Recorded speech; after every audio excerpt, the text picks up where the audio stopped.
আজকের কচু শাকটা কিন্তু ভাত দিব না, একেবারে ফোড়নের মধ্যে দিয়ে দিব। ফোড়নে দিয়ে দিব কালো জিরা, থেতো করা রসুন, কালো জিরা, রসুন।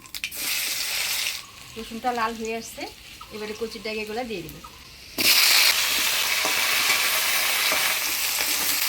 এবার লবণ আর অল্প জল দিয়ে দিব।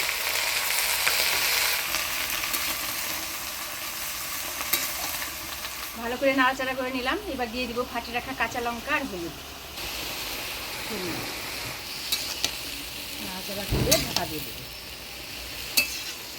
কাঁচা লঙ্কা দিয়ে ভালো করে নাড়িয়ে নিলাম। এবার ঢাকা দিয়ে দেবো।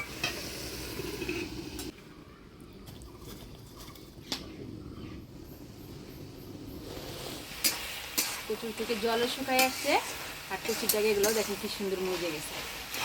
দেখেন কচু শাকের কালারটা যেমন কালার হয়েছে তেমন কিন্তু খাইতে স্বাদ লাগবে। কচু শাক রান্না করে নিলাম, এবার নামিয়ে নিব। কচু শাক দিয়েই অর্ধেক ভাত খাওয়া হয়ে যাবে আজকে। কচু শাক ভালো লাগে খেতে? না, বুনা কচুর থেকে না, এমনি যে কালো কচু হয় এইটা, এটা স্বাদ বেশি, খুব টেস্ট হয়েছে।